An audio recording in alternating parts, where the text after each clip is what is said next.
This video is a sequel to one I put out yesterday called The GOAT Paradox, in which I talked about the idea that trying to determine the greatest of all time is difficult because that all time is always in flux. We're always trying to determine it right now, and our information is always different, and therefore we're always going to have a different idea of what's the greatest of all time. Complex point I tried to make in that video, but there's a really interesting comment that I got on my subreddit from Scott LaRue Writes, and I'm going to read it and then follow up on it because I think it's really interesting. He says, kind of ironic that Digi recognizes Hip Hop DX's misinterpretation of the level/amount of competition, but fails to recognize his own misunderstanding of 90s hip hop, and how that actually reveals something interesting about the GOAT discussion. In that video, I talked about how to me, 90s hip-hop all kind of sounds the same, because all these 90s hip-hop artists who are always considered to be the greatest of all time contenders, I go back and I listen to them and they all kind of sound the same to me. Which was a bit of an exaggeration even in the context of the video, but it leads us to an interesting conversation here. The reason someone unversed in 90s hip-hop would assume it all sounds alike for the most part is that the only songs and artists you'll be exposed to without diving super deep into the culture are ones that all sound somewhat similar. I'd argue Black Star, KRS-One, Nas, Jay-Z, etc. all sound incredibly distinct in just about every way possible, but that's not important. This is more a reflection of what the culture considers classic / its best side from the time, and thus it's what gets shoved in your face. The truth of the matter is that hip-hop has always been incredibly diverse because of what hip-hop is, rebellious music made by chopping up whatever sounds you could get your hands on. What gets lost looking back with a cursory glance is the diversity we decided we didn't like or value as much. The most obvious example in 90s hip-hop is probably the genre's relation to R&B, which for various reasons the winning side of cultural memory tried to distance hip-hop from. Even if someone has a discussion about Q-Tip, they probably won't mention his collaborations with Janet Jackson, but stick strictly to the narrative of his identity as an artist in this dominant cultural memory.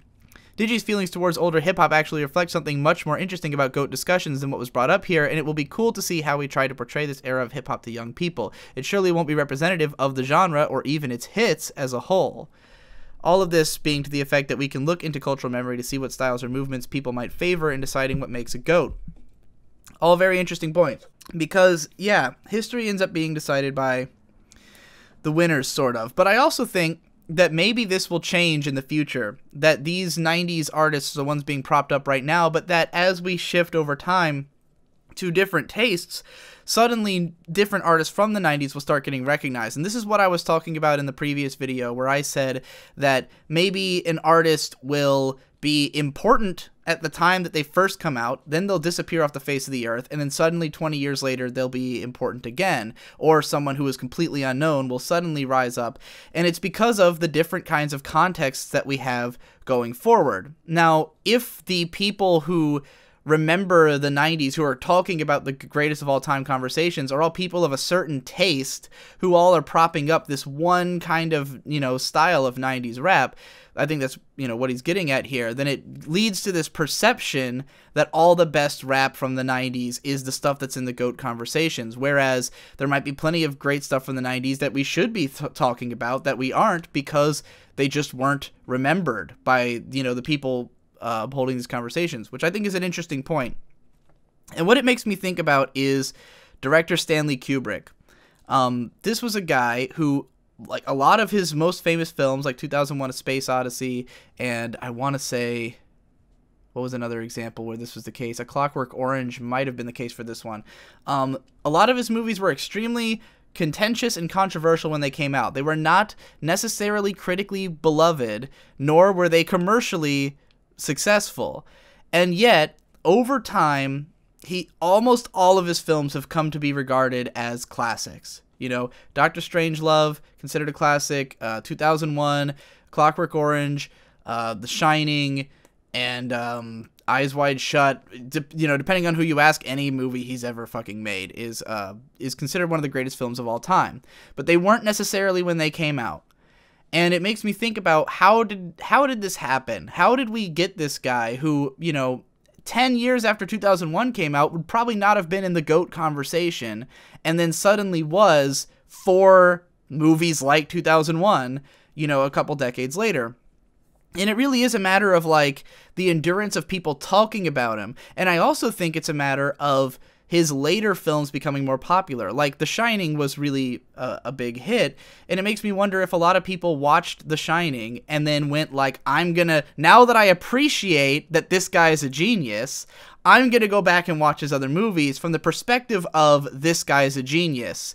And then suddenly you take a different tone with it, because I think that we change the way we look at things a lot when we approach them with a different mindset. When something new comes out that's totally different from anything else out there, then no one's sure how to interpret it, and only the people who like it really appeals to the specific niche are going to champion it right from the beginning. Whereas everyone else, it depends on if it ends up being influential in the long run. If it ends up that a lot of people go back to it and like it, then it might eventually be championed. And this might not happen in a very clearly delineated line. Like, you might not have an artist who releases an album that's really underground at first, and then it becomes influential, and the direct influences that it had blow up, and then people go back and look at it. It might be that something just wallows in obscurity for a long time until suddenly there's a cultural movement towards that thing. I'm going to give an example, and this hasn't happened for this artist yet, but I think the time is coming, and maybe I'll be the guy to incite it by bringing it up here. I'm going to talk about my favorite hip-hop album from the 90s that I know of, which is Negro Necro Necros by Dialect, 1998. This is a highly experimental hip-hop album that uses lots of atmospheric drones. It uses lots of industrial sounds, just weird sound combinations, extremely textured sounds. And Dialect, he's got a ton of great albums. It's a rap duo, rather. The rapper and the musician, they have a ton of great albums which are appealing in all of the usual hip-hop ways. We've got an MC with a lot of personality who raps almost exclusively about socially conscious issues. Most of his songs are about, like, the racism and problems faced by black people in New York. You know, he's a New York rapper. Just like most, he has extremely broad vocabulary, complex flows and rhyme schemes. The guy is an incredible rapper. But Dialect, throughout the 90s and early 2000s, seemed like nobody knew what to do with them. When they toured with post-rock bands. They toured with bands like ISIS and Mogwai. Like, they were not even touring with hip-hop artists because they were just completely seen as so distant from what hip-hop was at the time, I guess, that, it was what do we do with this? And it was so different that it wasn't really appealing to fans of the genre of hip-hop. Until now, where suddenly, even though Dialect never really got big enough to have a major influence on their own, they did not immediately inspire a whole new genre of hip-hop.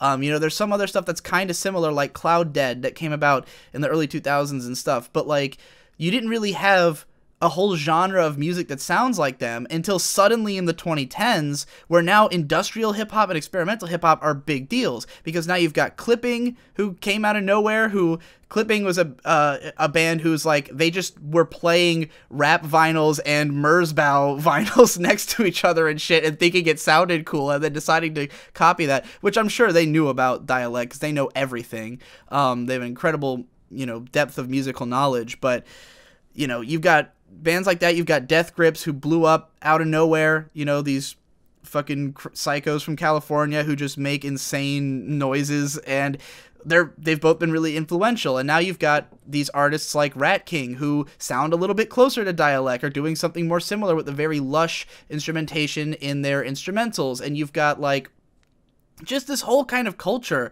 of industrial and noise influenced hip-hop springing up. And none of these bands are exactly name-checking Dialect or anything. It's not like they are directly influenced by it. But I'm looking at this and I'm going, man, shouldn't Dialect get big now? Isn't this now the time that this is now a genre that now they could be put into a category of hip-hop that people appreciate now, that there is a culture surrounding it. And I'm really curious to see if that'll happen and if it'll change our perspective of this from these like outsider albums that nobody really cared about at the time, but they've still showed up. Like if you hang out in music circles, if you hang out on the Mew board on 4chan, you'll see, Negro Necro Necros pop up in lots of top 100 lists. You'll see it pop up in recommendation lists, but it's never been like a big deal. But I'm wondering if now that there's people looking for industrial hip hop, now that that's like a genre people want, if Dialect could take off. And they just put out a new album last year after like a 6-year hiatus, probably because they noticed this happening, Like I wouldn't be surprised if they went, wow, this is the time to come back. And they had a pretty decent album. I really hate the first song on the album, which is unfortunate, but the rest of it's pretty good. It's called, oh God, what the hell is it called? Asphalt for Eden. That's what it's called.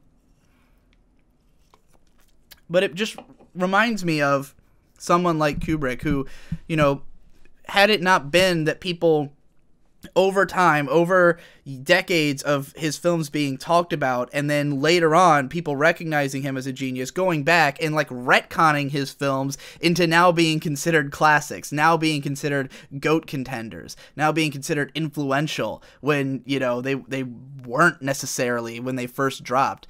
And yeah, like maybe 90s hip hop like will be recontextualized now that we've got all these new rappers who are in all these totally different genres. Maybe people are going to start going like, hey, maybe instead of looking for the next Tupac, we should be looking for the next Dialect, and then recognizing what he did way back then being way ahead of his time.